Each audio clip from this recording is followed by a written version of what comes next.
Good afternoon, everyone. Hope you've been having a wonderful day at the conference so far, at the side events anyway. Conference was yesterday and the day before. My name is Elaine Hotasoni. I am a postdoctoral fellow at Algoma University and also a part-time faculty member. So we have this afternoon two kind of project highlights from two different institutions. We first have Lakehead University, who will be speaking for about 15 or 10 minutes with us about some projects that they've been working on. And then we will have various persons from Algoma University come in and speak as well, mostly the students who have been working lately on a voluntary local review in partnership with the City of Sault Ste. Marie. So I want to first acknowledge, for those who are new to the session, that I am attending this conference from the territory of Robinson Huron Treaty Territory, as well as the traditional peoples in the Sault Ste. Marie area. And this is home to present-day Garden River First Nation, Batchewana First Nation, Métis Nation of Ontario, and Missinaibi Cree First Nation, as well as traditionally the territory of many others, including those who are across the Canada-US border. So with that, I would like to first introduce Dr. Rebecca Schiff and a student, Amanda Dodaro from Lakehead University, to introduce yourselves and also to discuss the projects that you would like to highlight within this session. Thanks so much, Elaine. All right, thank you. I'm just going to share my screen to get us started.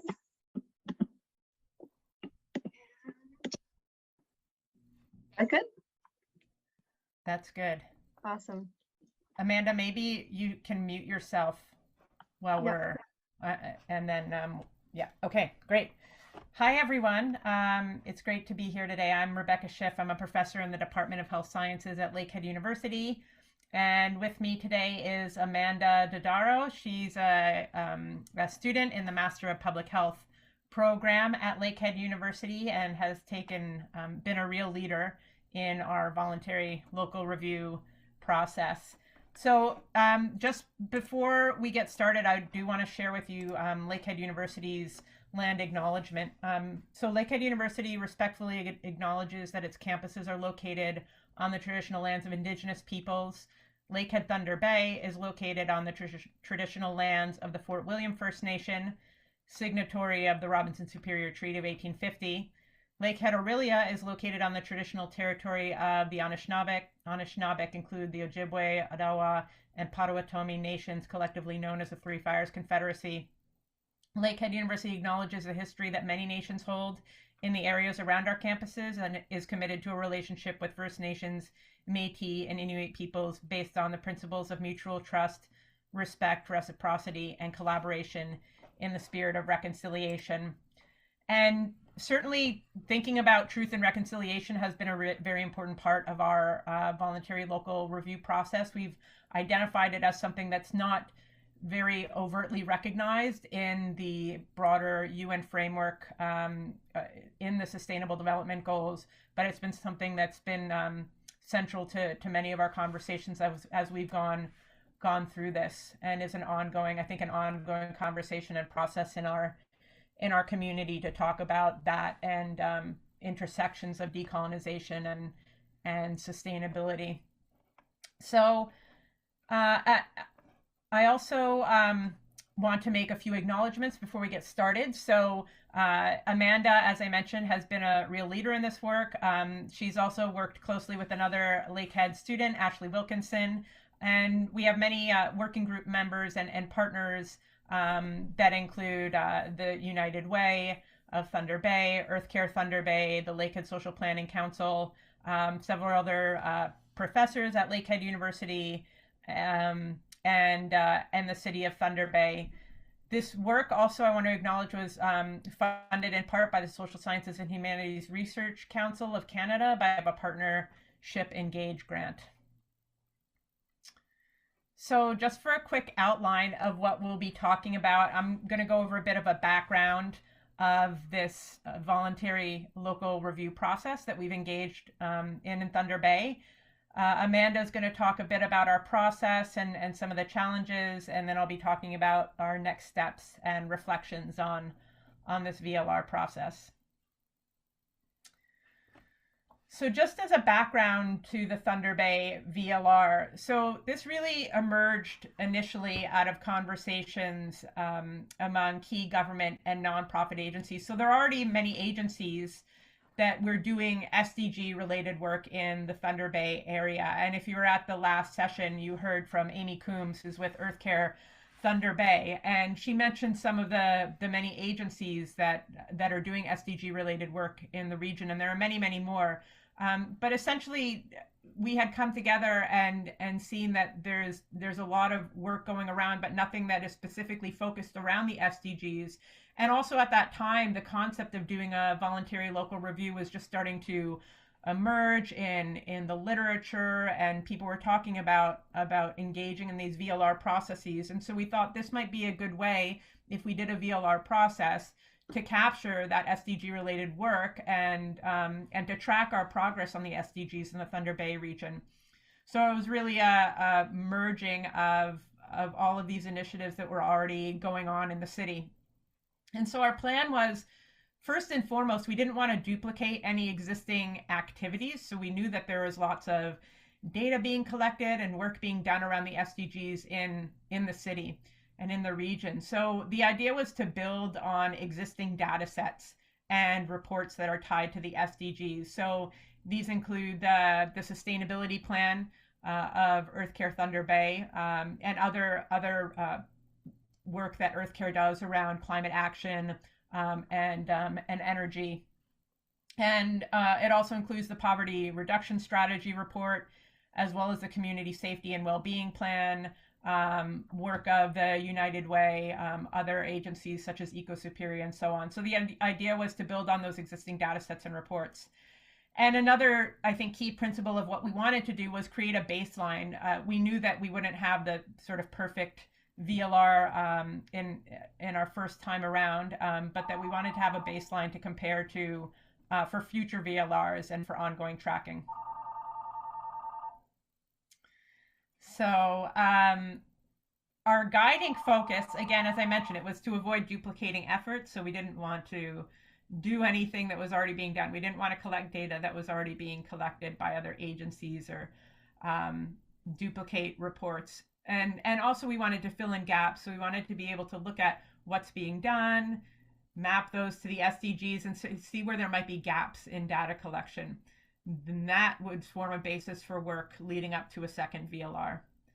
The idea of trying to create some new data collection strategies to fill in those gaps. Another piece of guiding focus was around equity, diversity, and inclusion. So this was really important to our project team that sort of met on a regular basis and talked about what we wanted to do and what we wanted to see as a result of this project. And so we've included that in our final VLR report. We don't have the final report is almost ready. We're making some final changes on it, and so it will be out in the next couple of months. And what we've done in that report is to make a special note of information that is relevant to EDI in Thunder Bay, and also to discuss EDI and where we might want to go with more of a focus on EDI indicators in future VLRs.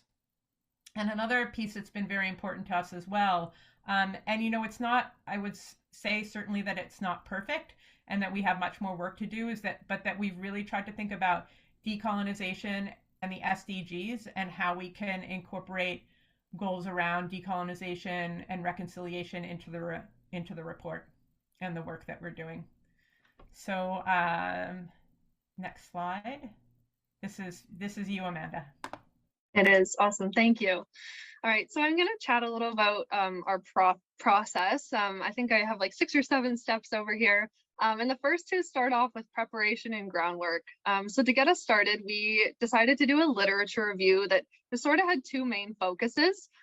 One was browsing other VLRs. We took a lot of inspiration from seeing what other, cities in Canada, both in other countries as well, what they had done. And then we also looked at different guides, and there were some comparative analyses in the literature and things that kind of were common across all the VLRs, but then also really different. So from this literature review, we really learned that there's no like one approach to take. The VLR can be adaptive and flexible, and from that, so from all that we learned, we pulled strategies and approaches that would work best for our VLR in Thunder Bay. Then we decided to take a look at what's out there through our environmental scan. And this is where we saw, what data is available from all sorts of sources. And Dr. Schiff mentioned a couple of these, such as, the Poverty Reduction Strategy Report, and there are many, many others. There's a lot of stuff to go through, mainly in the gray literature. And yeah, there we were just, distilling what was available, what we could use, and what's important for our VLR. Then we started looking at, okay, what are we missing now? So we decided to approach the VLR by looking at all the 17 SDGs, which is a big undertaking. There's a lot of targets.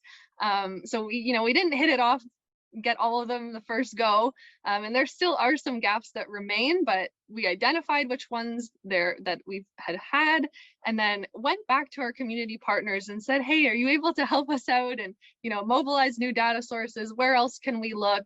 And, what can we do to fill in some of these gaps? Now, some of the targets are not necessarily relevant to Thunder Bay at the local level. So we did a little bit of adaptation as well. I think it was SDG 2.5. One of them was talking about, like seed banks and like diversity, and we didn't have the global indicator. But, we kind of modified the indicator for what that could mean for Thunder Bay and like local seed producers. Again, we tried to be as comprehensive as possible and really stick to the global goals and targets.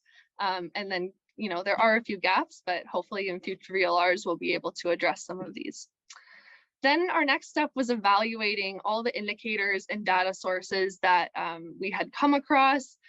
So every single one of them we looked through to see whether the source was reliable and credible, whether the information was going to be available again in the future, how precise it was, and what scale. So we really tried to stay at the City of Thunder Bay level. We'll talk about data challenges in a couple slides. So it wasn't always at the Thunder Bay level, but that was definitely our guiding focus. So when we were evaluating these indicators, we pared down our list and established the baseline indicators that we're going to use in future VLRs. And then the indicators that might not have met every single piece of criteria, but were still like really valuable sources of information, we kind of included as more contextual information that really adds to the VLR and paints a better picture of what's going on related to the SDGs. But of course, our main focus was making sure our indicators were as quality as possible, and something that we can use going forward. Then we started putting the VLR together. We gathered so much information and wonderful data, but then realized that there's a lot of stuff going on that isn't numerical. We wanted to showcase a lot of the local efforts that organizations and individuals and groups are doing. So we decided to do this through community spotlights for each of the goals. And again, it's not everything that's out there, but we tried to incorporate as many as we could and showcase a diverse example of what's going on. And then we also, for a lot of the goals, decided to focus on a few challenges and next steps. So looking from those same community reports and data sources, what are some things that we can improve on, and where can we look to the future? Also not exhaustive, but we really did, again, try to cover as much as we could, and have a basis to go forward for future VLRs. And then our final step in the process, which very recently we've been working on, is a summary of the goals. Each of our goal pages, there's a lot going on, but near the beginning we want to just say, like, how are we doing on each of these goals? And we decided to use a 5% threshold of percent change to look at this. Now, the 5% was chosen because 1% you might not really indicate much of a change, but whereas something like 10%, that might not be something that you see in a couple years. It might take more than that. So thought 5 was a nice little in the middle marker. And then we chose, whenever possible, data from 5 years in a 5-year interval. And then, of course, sometimes 5 years wasn't available, so we would pick the next closest year to measure this. We use little symbols down there, little circles, to indicate whether the indicator was moving in a positive direction, a negative direction, or a less than 5% or no change. And then, we brought it to our community partners, and some of them raised concerns about, well, is this positive? Is this negative? There's a few that are a little controversial, and it's not definitive whether it is positive or negative. So we've been playing around with thinking about a question mark, just as something to think about, as say it's not as clear as some of them are more clear than others. But this might be something we discuss in a separate piece to the VLR. All right, so there's our process. We're still in the process, but that wraps up basically the steps that we took. And there were some challenges along the way, a lot of them related to data availability, which, when we were doing our literature review, that's a common thing that I saw, was data can be a challenge at the local level. So I've highlighted here 4 main challenges that we came across. The first being changes in reporting specifications. For example, Stats Canada is my favorite example. In 2011, they used ages 25 plus for a certain indicator, and then in 2016 decided we're going to use age 15 plus, and you can't compare those 2 things. So it was a little frustrating. But you got to watch out for these things, because then that would, falsely represent the data if we didn't pay close attention to that stuff. Second major challenge was lack of measurement repetition. Sometimes there were surveys that had come out and had some good data, but we didn't know if it was going to be repeated again, or yeah, basically that's it. We didn't know if it was going to be repeated again. We didn't have something to compare it to. Sometimes this data was left out, but in some cases it was still really important to include as, again, that contextual piece. And that ties into the lack of data for certain groups. So, when we're looking at the equity, diversity, and inclusion focus, it was hard to find data in a lot of those areas, especially when it came to, like, for example, disability data for SDG 11, and I think there was another one. We wanted to find this data, but sometimes it just wasn't there. But if it was in a single measurement, I decided to use it as contextual information. My favorite example of this is the Our Health Count survey, it's led by Well Living House and partnered with Anishinaabe Mishkiki. They have some incredible, valuable data by Indigenous peoples, for Indigenous peoples, about Indigenous peoples. So we pulled a lot of information there on health indicators, as well as, can't remember what it was now, but yeah, a lot of health indicators for there.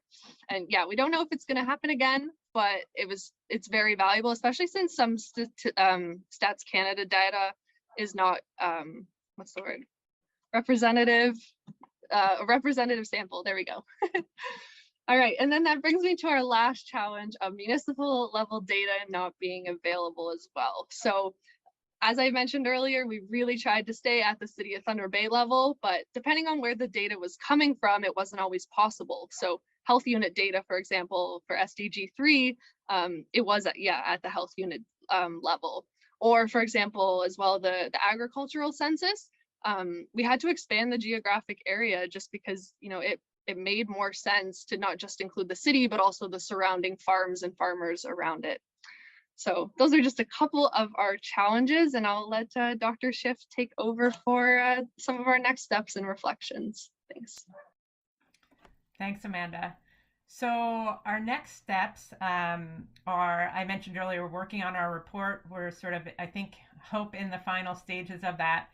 So, and we want to represent not just the numbers and the stats about, progress on the SDGs or where we might be headed or where we have been headed over the past few years, but also that sort of qualitative contextual information about who's doing what and so on.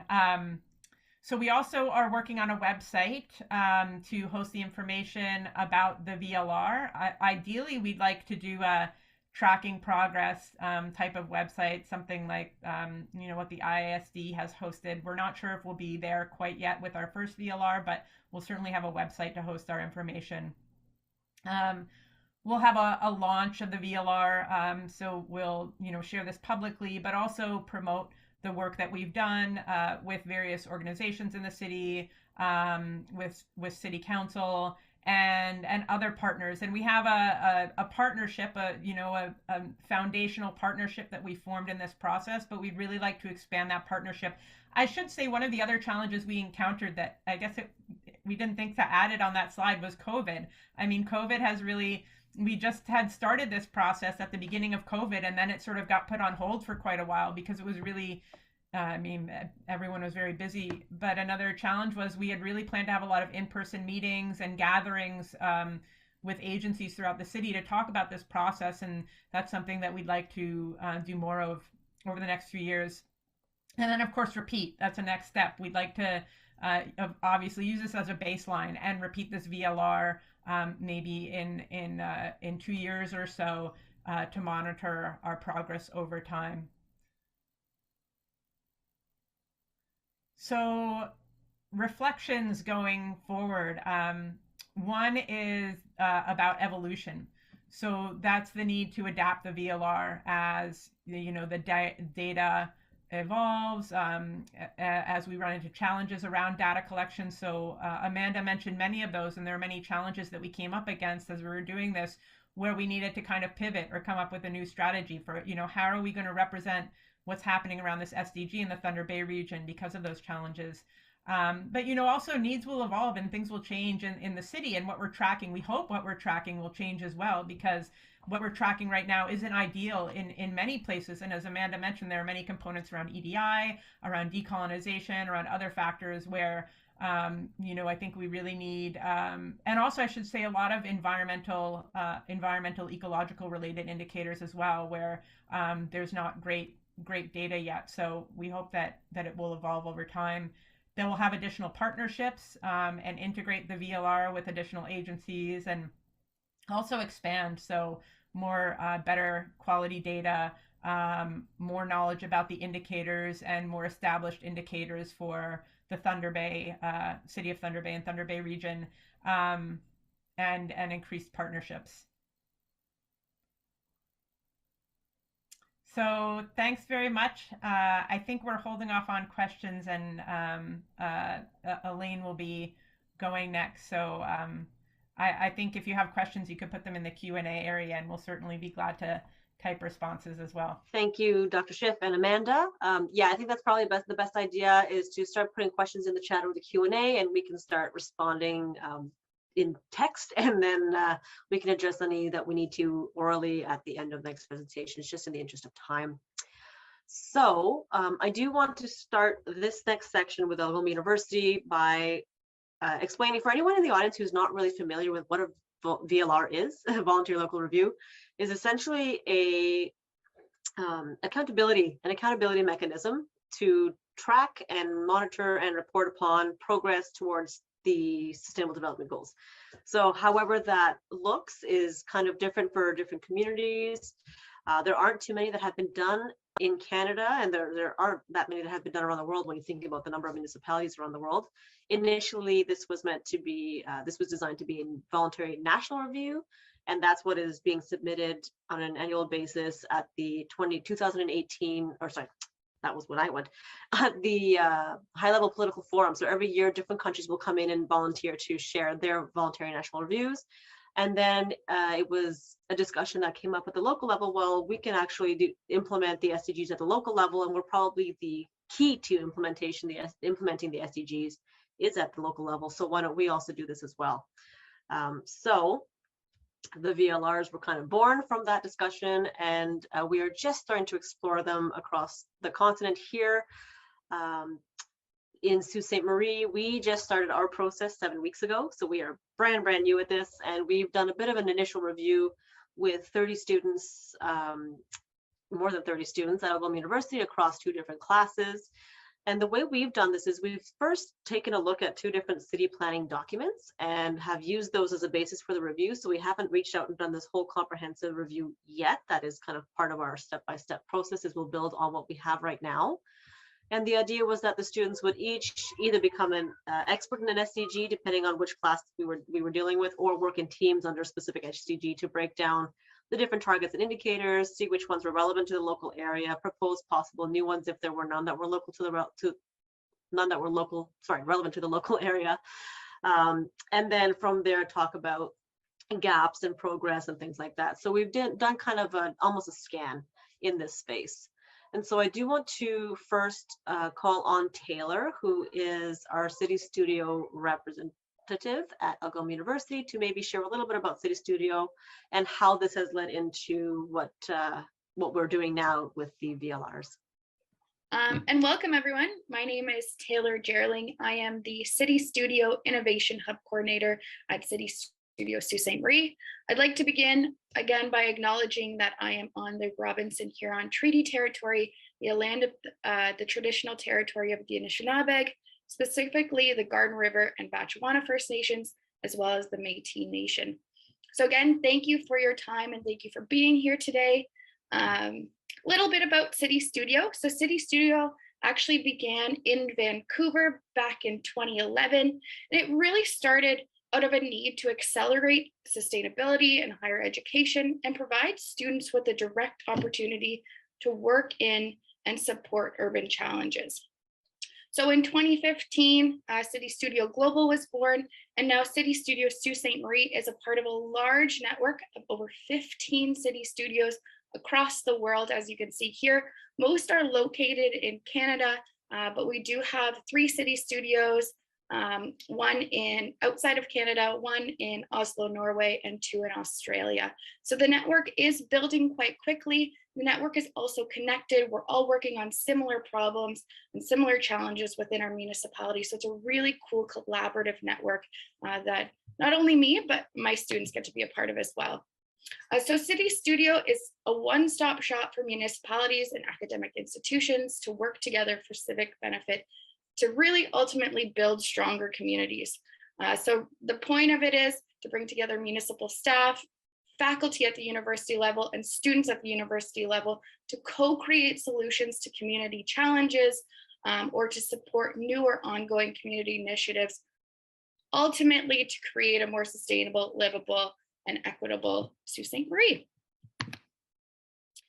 So just to give you a highlight of the 6-year impact report that was done up, this is back in 2019, so it's a bit outdated at this point.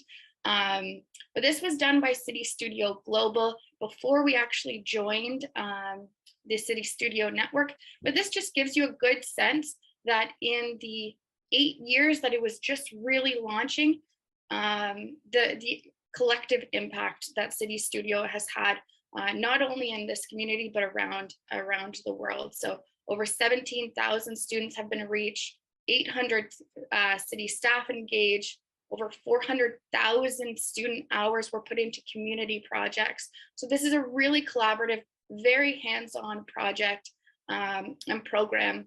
And it's a great opportunity for students and staff and faculty, as well as community members, because community members and organizations quite often get involved in these projects.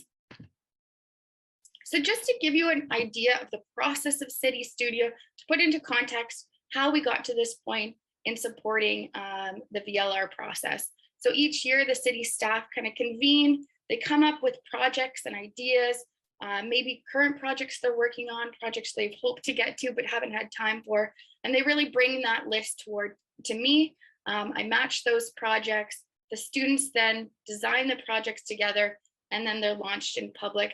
City Studio Sault Ste. Marie is only in its 2nd semester, so I'll get into that next. So we began in fall 2021. Our first semester, we only had 4 projects go through, but it was a last-minute get up, and Emily Cormier, who spoke on the last session, has been really imperative in City Studio and has been absolutely valuable in the process. So we had 4 projects last semester and 10 this semester. So City Studio Sault Ste. Marie is growing quite quickly. And we acknowledge different types of projects, including environmental, cultural, social, and economic. And of course, one of the projects that we are working on this semester, as Elaine touched on, was the VLR process with the community, economic, and social development students. I know Elaine gave a little bit of a background on the project, but perhaps I'll just do another little recap before passing it over to the students. So this semester, the third year CESD students were tasked with the opportunity to become an expert on one or two of the SDGs. They did that and they assessed a municipal report. They were asked to determine national and international targets that were relevant to these reports, assess the current planning in the current situation, and then really generate recommendations in regards to the city in order to make progress on the relevant targets and goals. So with that, I will pass it over to Pallavi and Stephen to take over and really share their experience with City Studio and the VLR process. But I will say that this has been a really encouraging process for me to be a part of, as well as City Studio. Yeah, so I'll leave it there, but thank you for your time. And if you have any questions, you can, I left my email up on the screen there. Thank you, Taylor. I do want to note that we have, for our students working on the VLR, second, third, and fourth year students contributing to the VLR process. So we have 2 students in the second year course and 1 in the combined third, 4-year course here with us today. So we've got Nadine Roach, Pallavi Bhatia, and Stephen Hawkins here with us. Nadine, would you mind starting us off? And then we'll get to Pallavi and then Stephen. Okay, so good afternoon, everyone. I'd just like to introduce myself. My name is Nadine Roach. I'm from Garden River First Nation. I'm also a CESD student in the Elaine Tassoni, Professor Tassoni's project management and proposal writing. So I'm coming from the direction of lessons learned, what I learned from this exercise. So I found it very somewhat frustrating. I was full of anxiety trying to bring, some global context to a local, level. I found that it wasn't easy to do this, but I also found it very rewarding. It was the first time that I've been introduced to the SDGs.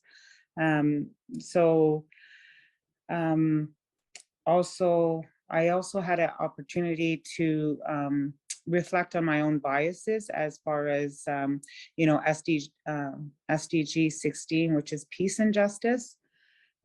So some of the recommendations that I made as a result of my work was, one of the institutions that support, bringing about peace and justice, I found was Algoma University, which is a former residential school location. So this institution continues on the vision of the chief, one of the signatories to the 1850 treaty, who, his vision was to establish a teaching wigwam, which is now the university.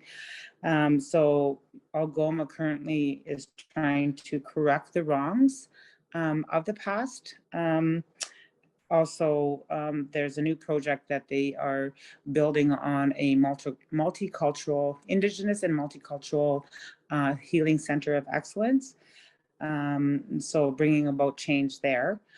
Second recommendation to the VLR for the city of Sault Ste. Marie was incorporating Indigenous cultural landscapes when addressing land use plans, which is the document that we were tasked with, reviewing in that part that we had in that. So I guess if there's any conclusions that I've come to as an individual, was learning to do my own self check, my own self-reflections, and on how I can bring about change, how to build those relations with, my non-Indigenous counterparts, signatories to the treaty. Also, how to build true allyship, educate ourselves, educate myself. I'd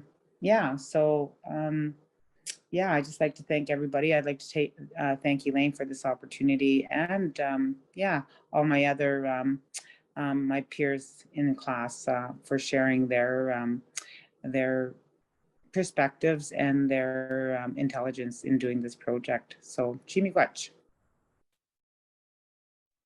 Thank you much, Nadine. Pallavi, go ahead.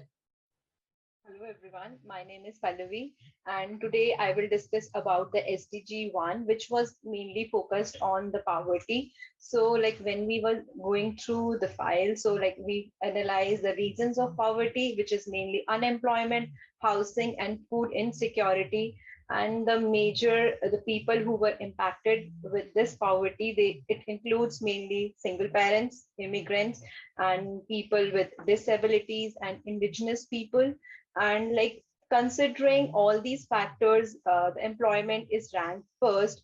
And if I summarize this scenario, so, like the population we are expecting to increase by 2036, it's around 10,000.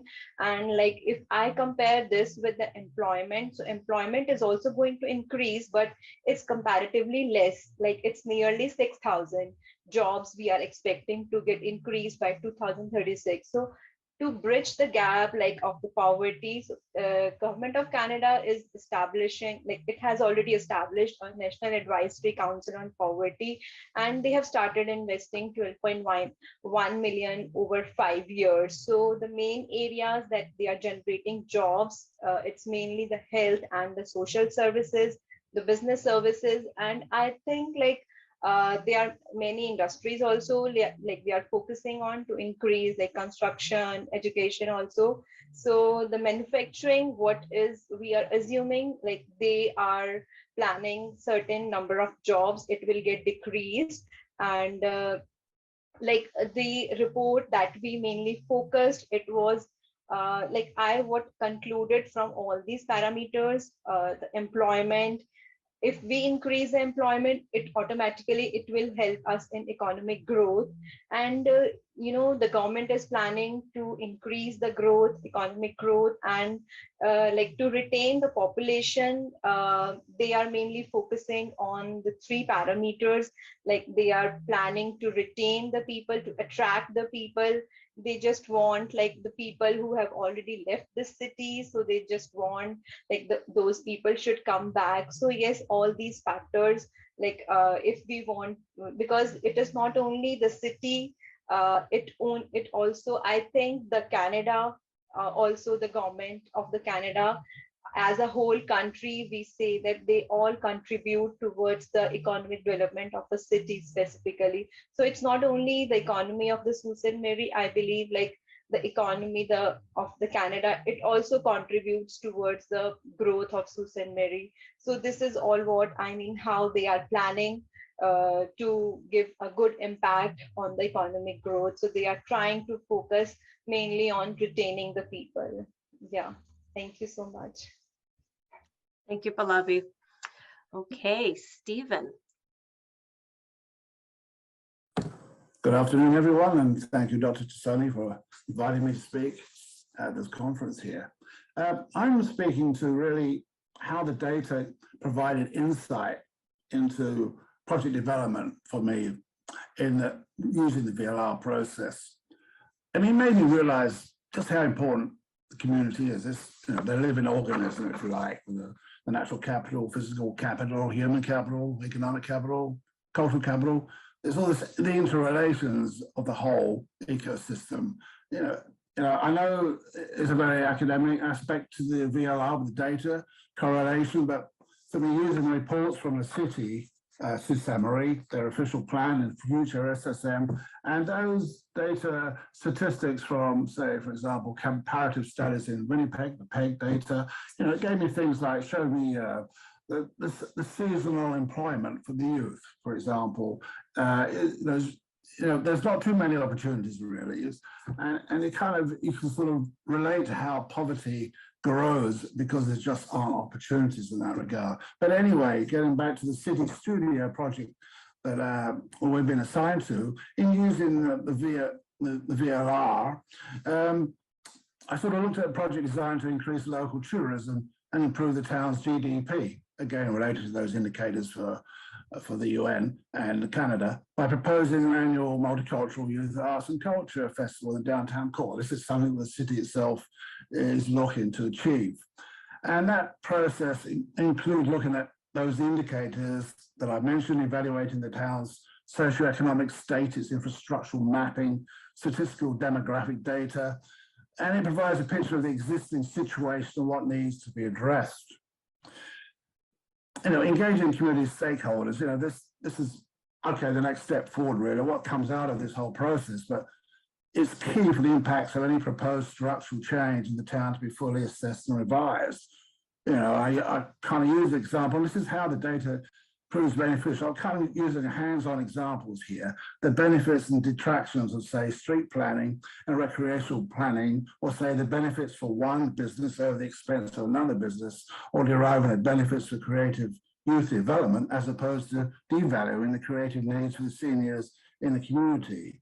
This critically errs if any proposed actions fail to include the buy-in of all age groups, the cultural diversity, the interests of business enterprise. So the VLR helped me sort of realize these steps that need to be taken to sort of reach goals. It involves engagement with this cross-sector partnership across the entire community, each with their own vision and values to consider complexities and differences. They're all positive elements that provide the information for the impacted community to sort and select a framework priorities. In plain language, the goal is to find that common ground of interest so that decisions can be reached to implement the process of change. So just briefly summing up, in context of the City of Sault Ste.'s official plan and SDG-A, which was economic growth and decent jobs, which I was tasked with, some aspects of obviously systems thinking and holistic approach to analysing the interrelations of those systems parts, such as the issues, gaps, and the recommendations that we've been speaking about, that can be drawn from the process helped in completing that VLR. So, without overstepping my time here, there are other SDGs coming to play, of course, aimed at reducing poverty and inequalities. And we'll all agree that extraordinary events like the global pandemic and this disruption of global supply chains has caused great social and economic upheaval.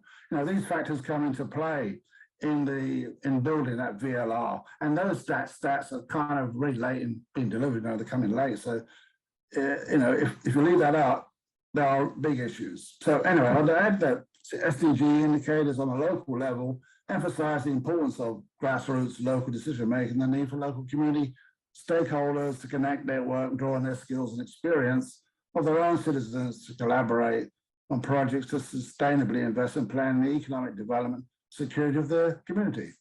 One that doesn't wholly depend on federal, provincial policies and remote corporate dictating the shape of their living environments or the quality, quantity, and price of their food, housing, energy, or irregular and insecure employment. So, yeah, I've taken it a step beyond the VLR, I know, but essentially that VLR gives you the background information you need to be able to take these steps and come to these conclusions. So, thank you very much. Wonderful, thank you. So just to recap what we heard from everyone, there are very different ways to go about this process. You've seen a very comprehensive process undertaken by Lakehead University in partnership with the City of Thunder Bay. We are right at the beginning of ours at Algoma University in partnership with City of Sault Ste. Marie, and looking forward to continuing that process into the next few months and year. And there are a lot of different things that young people and students can take away from participating in these processes. And so this is one of the key things with the SDSN is bringing these universities and academia together with the municipalities for being able to complete processes like this can be a really valuable thing. So our session's just about up. I will invite everyone to check out the chat. I put my email address in there. The panelists, feel free to please also put your email addresses in there so folks can reach out with any questions, or if you'd like to have any further conversations, we would absolutely love to touch base with you and continue the conversation with all of you. Thank you very much.